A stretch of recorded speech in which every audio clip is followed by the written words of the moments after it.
So today we're going to talk about the carbon cycle. And this is very important because carbon is an element from the periodic table that is found in all living organisms.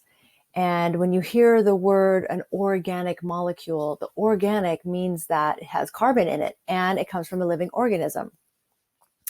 So carbon is an element that you cannot create from nothing and you cannot destroy it either. It can only be recycled. And so what we're going to talk about is how carbon is recycled in our world. So the title of our notes is going to be Carbon Cycle. And let me show you an example of a molecule.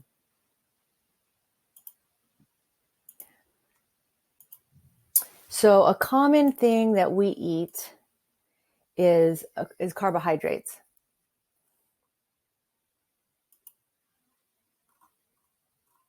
Let's see here.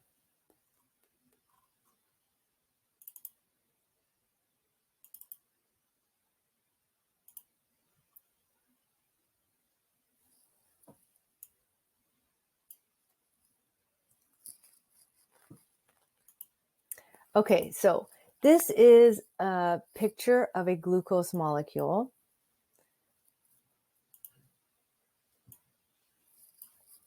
Glucose, right there. And so what I want to point out in this molecule is that the red atoms are the oxygen and the black atoms are the carbon and the white atoms are the hydrogen. Okay, and glucose is a very important thing in our food. Whenever you eat any kind of carbohydrate, or whenever you eat anything really, there is glucose in there. And so this is basically the molecule that plants make when they do photosynthesis. And this goes into everything that you eat, and you need glucose to make energy for life. And so you can see that if you count all the black carbons, there are 6 carbons. So the molecular formula for glucose is C6 because there's 6 carbons. If you count all the hydrogens, there are 12 hydrogens. And then if you count all the oxygens, there are 6 oxygens.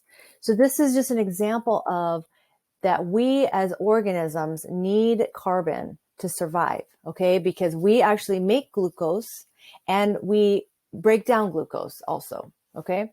So we break down glucose for energy and then we make glucose for to store energy for later. So where does the carbon come from? So there are different processes in the world where carbon can move from one place to another place. And there are 4 different spheres on our planet that we can talk about when we're talking about carbon moving. So I'm going to draw a picture. And here I'm going to have like kind of a land. Here's like a mountain. Okay. And then I'm going to make this drop off down here. Okay, so that's the land. And then I've got some kind of body of water. Okay, so hang on, I don't want arrows.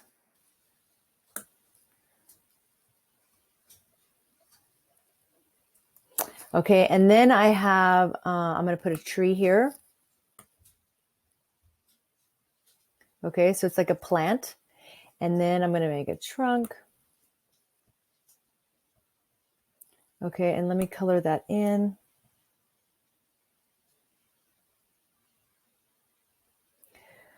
And let me color in the tree.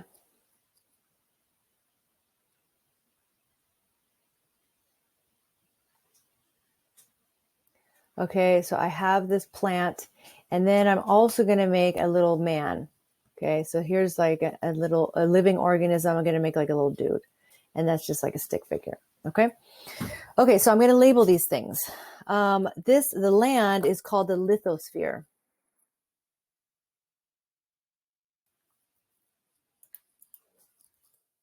Lithosphere. And so the lithosphere means the land. Hang on a second. Let me move this up here. Okay. And then here we've got the water, which is called the hydrosphere. And then we have the air. The air is called the atmosphere. And then we've got these living organisms on the planet, and that's called the biosphere. The biosphere is the plant and the animals. Okay.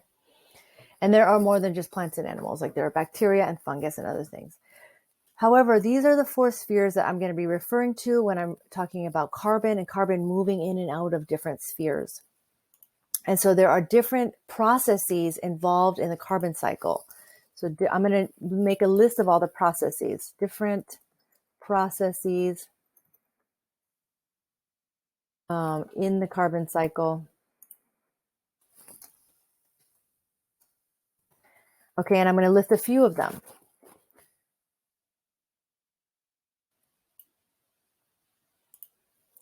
Okay, so the first one I'm going to talk about is carbon is mostly found in the lithosphere.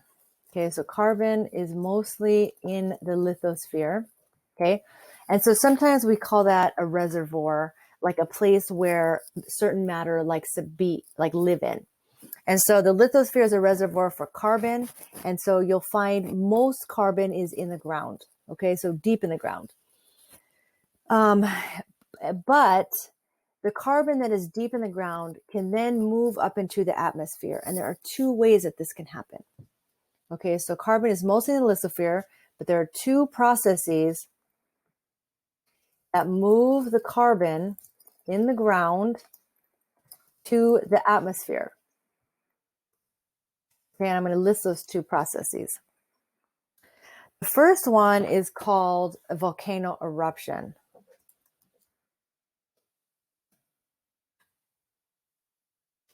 And so what happens is you have a huge volcano and it spews out all this underground matter, which is called magma, and the carbon is in the underground matter. And so in this way, the volcano burns the matter and it turns it into carbon dioxide. Okay, so a volcano eruption moves carbon deep in the ground into the air as carbon dioxide.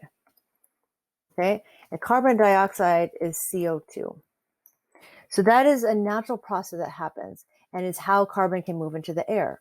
The second way that carbon can move into the air from the ground is from human involvement. So humans can dig up carbon, and we do this when we dig up coal and our oil. Okay, and so there has been carbon in the ground for millions of years, and we find it as coal and oil, which what we call fossil fuels.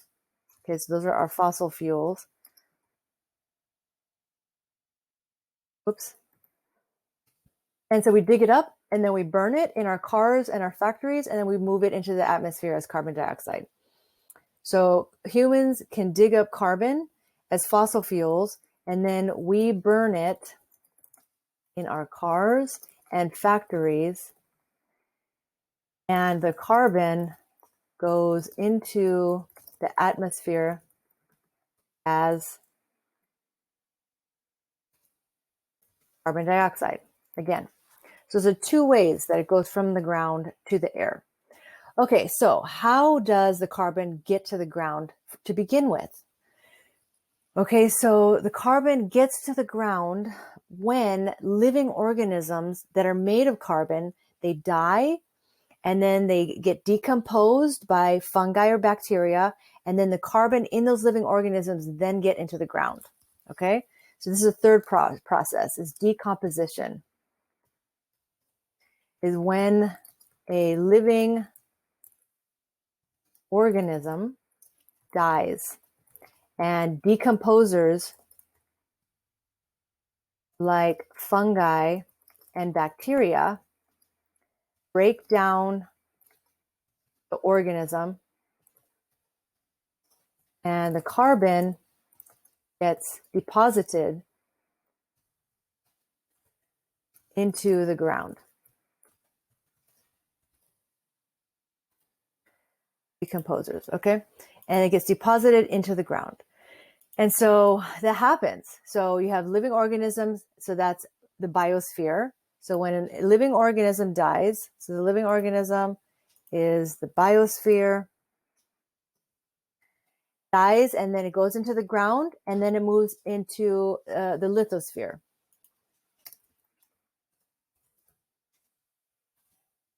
Okay, so it came from a living organism, went into the ground, and then from the ground, it can go up into the air.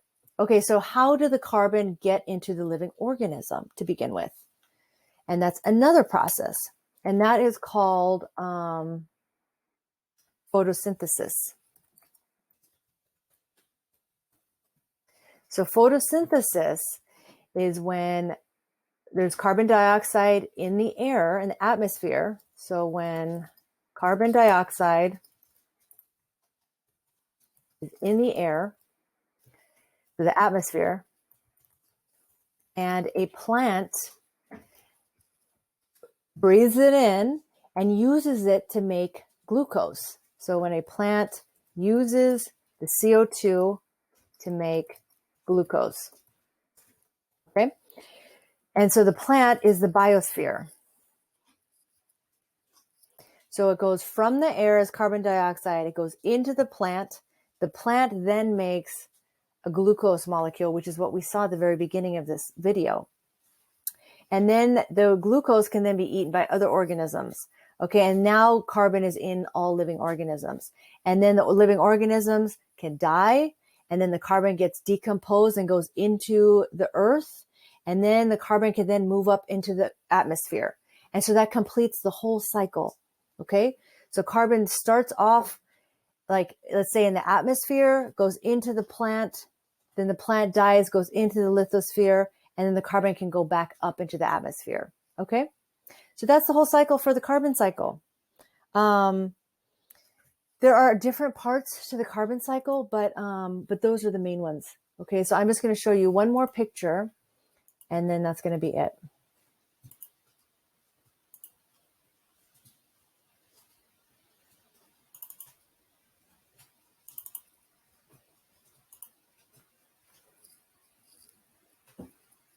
Okay, so here is a picture from the textbook.